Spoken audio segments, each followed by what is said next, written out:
సుమన్ టీవీలో మీ business promotions కోసం ఈ కింది నెంబర్ను సంప్రదించగలరు.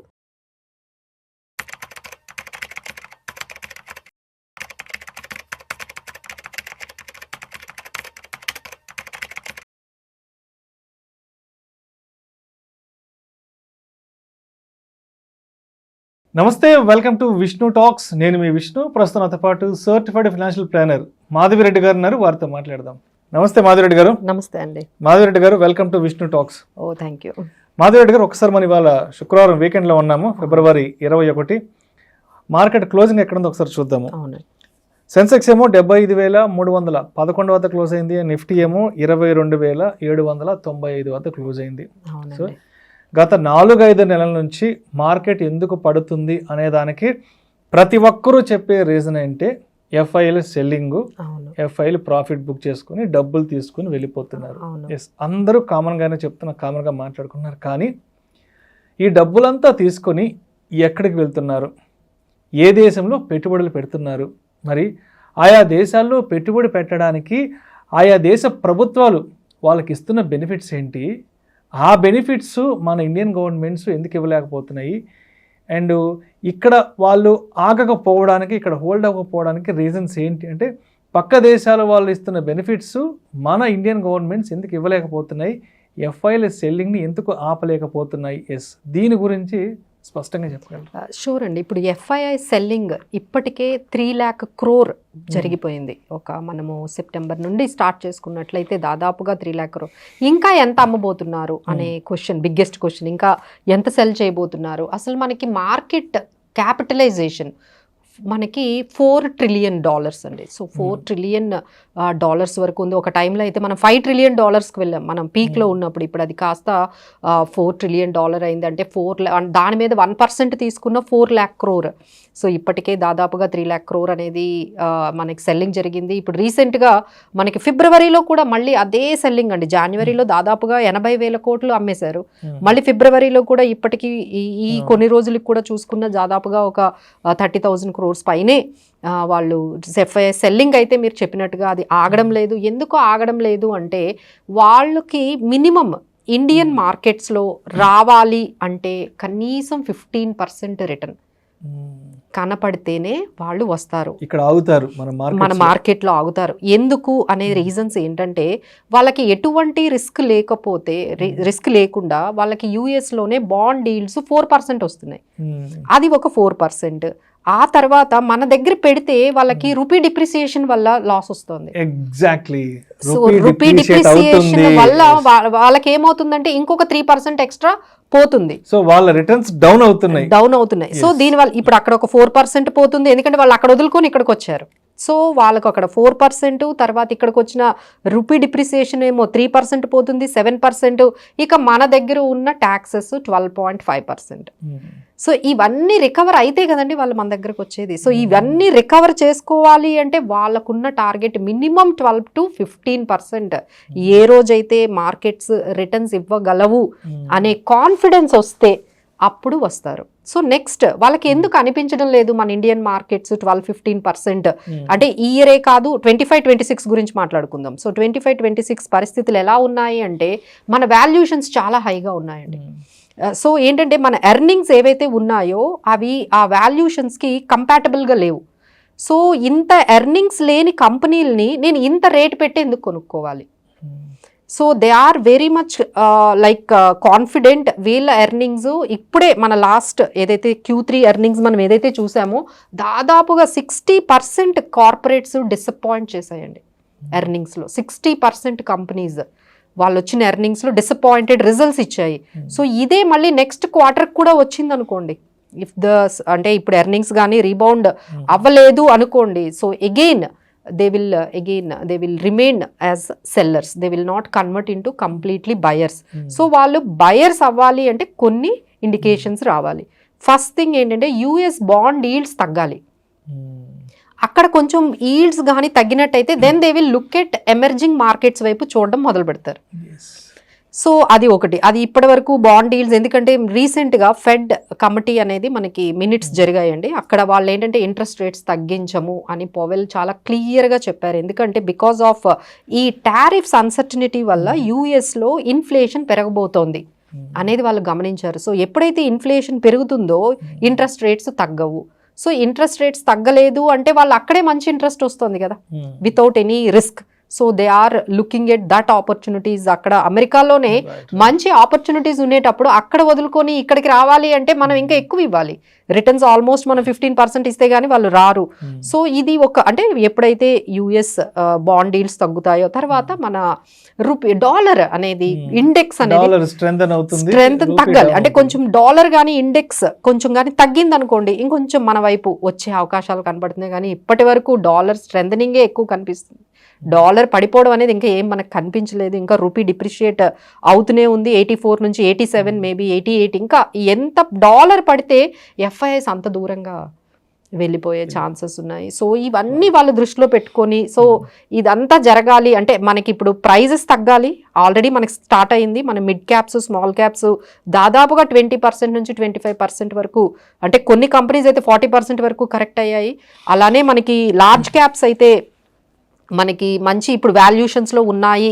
అట్లీస్ట్ లార్జ్ క్యాప్స్ అయితే కొంచెం వాల్యూషన్స్ బాగున్నాయని సిటీ కానీ మార్గన్ స్టాన్లీ కానీ ఇలాంటి కంపెనీస్ అయితే కొన్ని చెప్తున్నాయి. But still they are waiting. Fair ప్రైజెస్కి ఇండియన్ మార్కెట్స్ రాలేదు.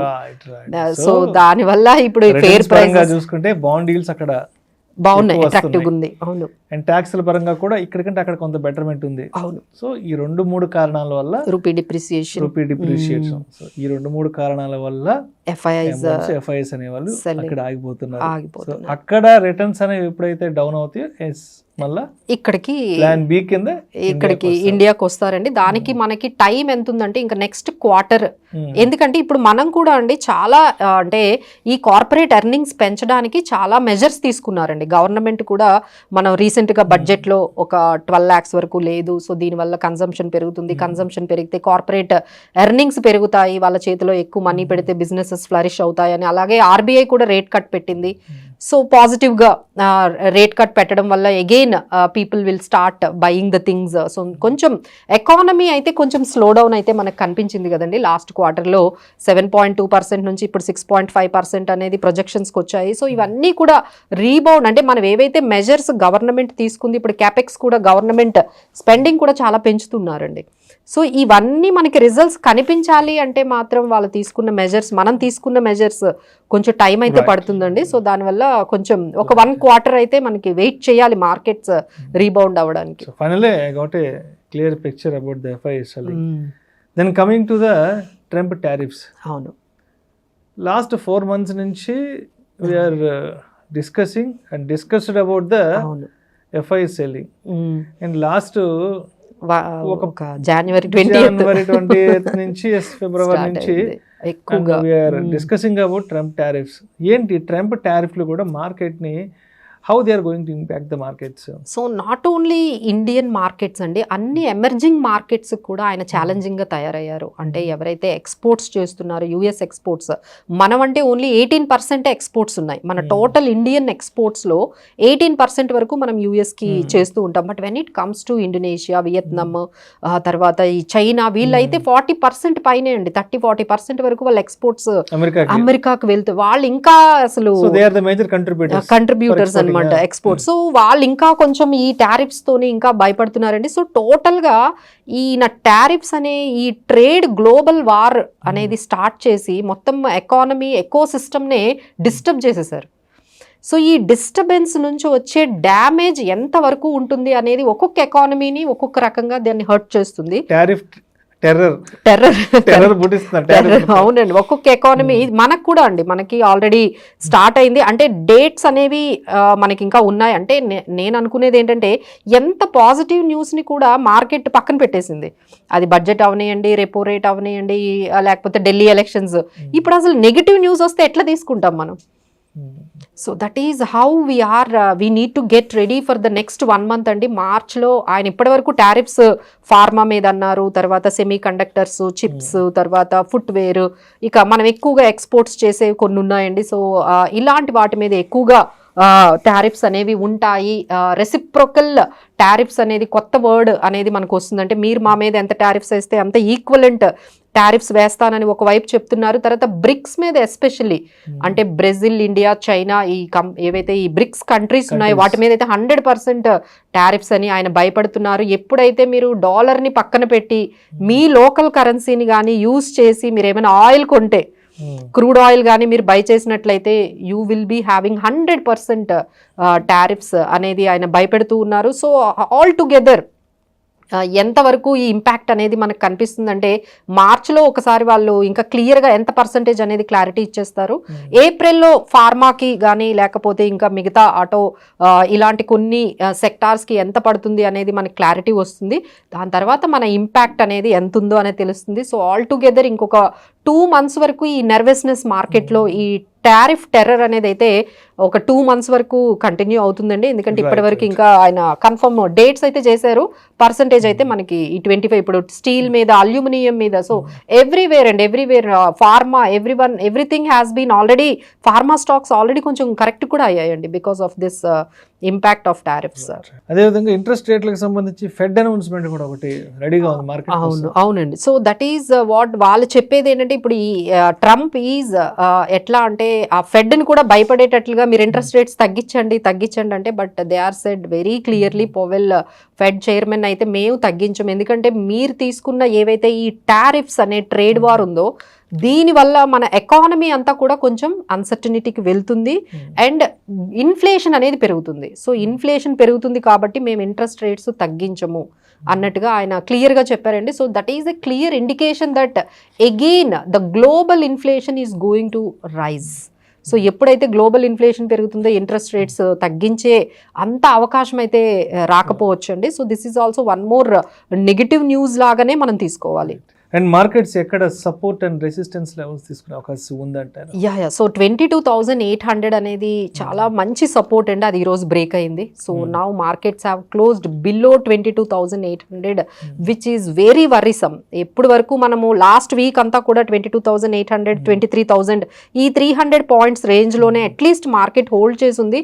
But today markets convincingly closed below 22,800 close అయింది. కాబట్టి మేబీ మార్కెట్ నెక్స్ట్ వీక్ ఇదేమైనా వీక్నెస్గా మనకు కానీ రీబౌండ్గా అవ్వకపోతే నెక్స్ట్ వీకెన్సీ 22,600, 22,400 లెవెల్కి కూడా నెక్స్ట్ సపోర్ట్ అనేది మనకి వెళ్తుందండి. బట్ అప్ సైడ్ అయితే మాత్రం చాలా తక్కువగానే కనిపిస్తుంది. దట్ ఈజ్ 23,250, 23,000 దగ్గర అయితే మనకి రెసిస్టెన్స్ లెవెల్స్ కనిపిస్తున్నాయి. But support levels next support level అంటే 22,800 కానీ బ్రేక్ అయితే 22,600 అండ్ 22,400 దగ్గర అయితే మనకి సపోర్ట్ కనిపిస్తుంది.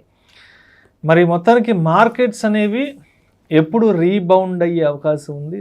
రైట్, రీబౌండ్ అవ్వబోతున్నాయి అనడానికి సంకేతం ఏంటి, ఇండికేటర్స్ ఏంటి, మరి ఆ ఇండికేటర్స్ని ఎలా ఐడెంటిఫై చేసుకోవచ్చు అంటారు?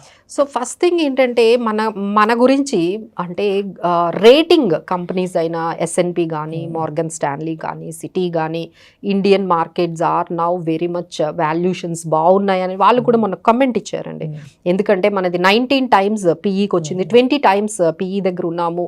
సో వెరీ రీజనబుల్గా లార్జ్ క్యాప్ స్టాక్స్ అయితే ఉన్నాయని ఇలా కొన్ని రేటింగ్ కంపెనీస్ కానీ కొంచెం పాజిటివ్గా ఇండియా గురించి మనకి చెప్పడం అనేది ఒక ఇండికేటర్ అయితే, నెక్స్ట్ ఇండికేటర్ మనకి బేసికల్గా ఈ US బాండ్ ఈల్డ్స్ తగ్గే అవకాశం కానీ కనిపించినట్లయితే అక్కడ మనకు కనిపిస్తుంది. అలానే రూపీ డిప్రిషియేషన్ ఆగడము, సో డాలర్ ఇండెక్స్ అనేది కొంచెం కానీ పడినట్లయితే, అన్నిటికన్నా మేజర్ ఏంటంటే Q3 అంటే నెక్స్ట్ క్వార్టర్లీ ఎర్నింగ్స్లో కానీ మనం ఏమాత్రం కొంచెం బెటర్ రిజల్ట్స్ కానీ చూపించినట్లయితే మార్కెట్ రీబౌండ్ అవుతుందండి. సో నెక్స్ట్ క్వార్టర్లో కూడా మనం కానీ రిటర్న్స్ అంటే ఎర్నింగ్స్ కానీ పాజిటివ్గా చూపించలేకపోతే again we can see one more drop in the one more అంటే ఇంకొక స్టేజ్లో మార్కెట్ పడే అవకాశాలు ఉంటాయి. సో ఆల్ పుట్ టుగెదర్ ఒక మనకి 3 months టైంలో అయితే మనకి మేక్ ఆర్ బ్రేక్ అనేది తెలుస్తుందండి. Because of corporate earnings next క్వార్టర్లో అనేది